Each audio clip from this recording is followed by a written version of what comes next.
धन्यवाद सभापति महोदय, आपने आज बजट पर बोलने का अवसर प्रदान किया। 78 पेज के इस बजट भाषण में देश के जरूरतमंद आदिवासी, दलित, पिछड़े, किसान, मजदूर एवं शिक्षित बेरोजगारों के हितों का कोई विशेष ध्यान नहीं दिया गया है। डबल इंजन के इस बजट में जरूरतमंद लोगों की उपेक्षा की गई है। माननीय सभापति महोदय, मैं विशेषकर इस बजट पे शिक्षा को लेके और विशेषकर आदिवासी बाहुल्य क्षेत्र में शिक्षण जो संस्था है, इनकी भौतिक जो सुविधाओं को लेके आज थी बड़ी, क्योंकि हमेशा राज्य सरकार कहती है कि केंद्र का विषय है, समग्र शिक्षा के तहत वहां से बजट आता है, केंद्र कहता है कि राज्य का विषय है। आज राजस्थान राज्य का भी बजट आया, दोनों बजटों को हमने देखा, लेकिन राजस्थान के अंदर शिक्षण व्यवस्था को लेके जो हालात हैं, वर्तमान राजस्थान में 2,80,000 स्कूलों के कमरे में बच्चे बैठने लायक नहीं है, 2 लाख से अधिक कक्षा जर्जर हैं।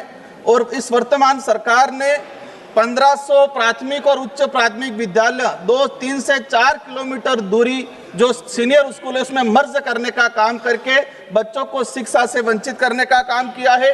100 से अधिक स्कूलें बंद कर दी गई है और वर्तमान में टेंट के नीचे, पेड़ के नीचे और किराए के मकान में सरकारी विद्यालय चल रहे हैं। हमें उम्मीद थी कि इस बजट में शिक्षा को लेकर विशेषकर राजस्थान के आदिवासी बाहुल्य क्षेत्र के लिए विशेष पैकेज आएगा, लेकिन ऐसा कुछ हुआ नहीं है। आज देखा राजस्थान के बजट में भी एक ऊंट के मुंह में जीरा वाली बात करके अतिश्री करने का काम किया है। माननीय सभापति महोदय, वर्तमान समय के अंदर इस देश को हम कहते हैं कि आत्मनिर्भर भारत बनाना है।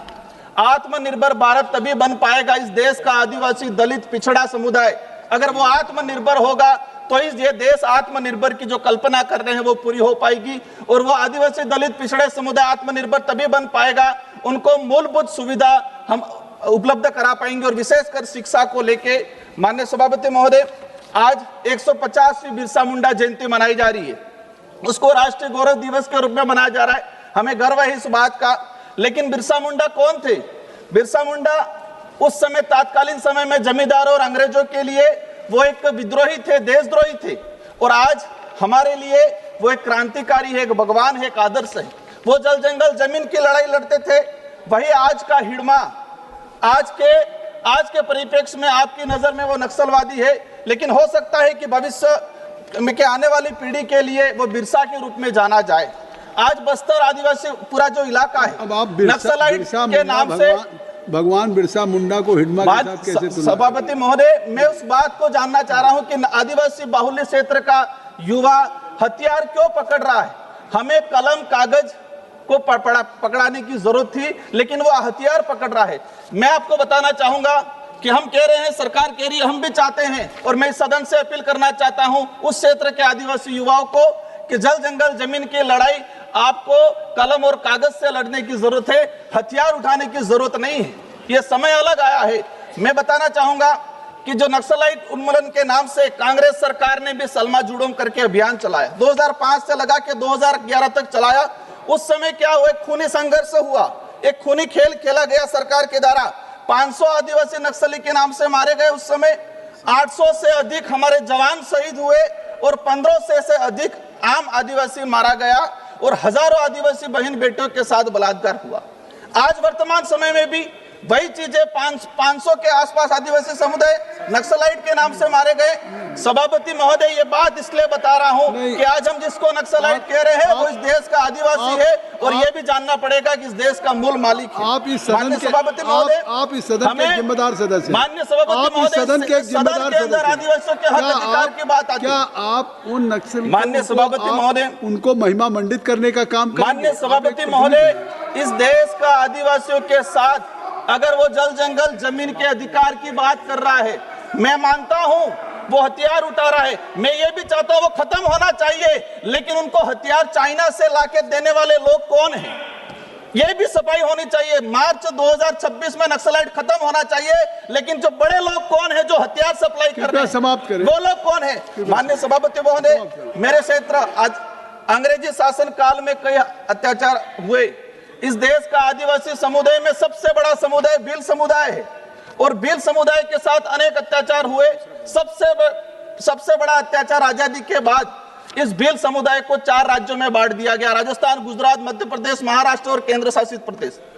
दूसरा सबसे बड़ा अत्याचार हुआ, ऐतिहासिक अन्याय हुआ 1966 में उस एरिया से माही नदी गुजरती है और इस माही नदी को माननीय सभापति महोदय, मेरा समय 3 मिनट हुआ है, 1 मिनट लास्ट, 1 मिनट में अपनी बात सभापति महोदय 1 मिनट में मेरी बात रखना चाहूंगा। मैं जो चाहता हूं कि माही और करेणा जो बांध बने हुए उन बांधों पे बृहद सिंचाई परियोजना करके बांसवाड़ा डूंगरपुर आदिवासी बाहुल्य क्षेत्र की जनता को लाभ पहुंचाया जाए। साथ ही सभापति महोदय, हमारी जो मांग है, हम चाहते हैं कि अच्छा एजुकेशन, अच्छा हेल्थ, सबसे पिछड़ा हुआ इलाका, एनीमिया, आज बच्चे कुपोषित हैं। क्यों कुपोषित है? हम कह रहे विकसित भारत, लेकिन इस देश के आदिवासियों के साथ अगर अन्याय नहीं होगा तो हमें इस देश को विकसित भारत की कल्पना पूरी नहीं हो सकती है। माननीय सभापति महोदय, अंतिम मेरी जो मांग है, मेरी मांग ये है कि रोजगार गारंटी को लेके बड़ा इशू चल रहा है वर्तमान में।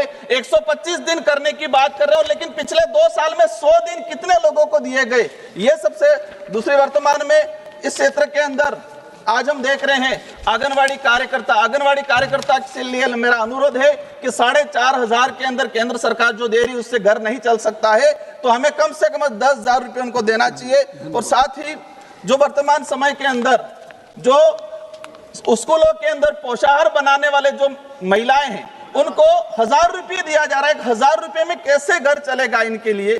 तो इनके लिए मेरा सरकार से अनुरोध है कि सरकारी विद्यालयों में पोषाहार बनाने वाले जो मजदूर हैं, जो महिलाएं हैं हमारी, उनको कम से कम 5 से 7,000 रुपये तक तनख्वाह दी जाए। साथ ही लखपति दीदी के नाम से इस देश की महिलाओं के साथ एक छलावा किया जा रहा है।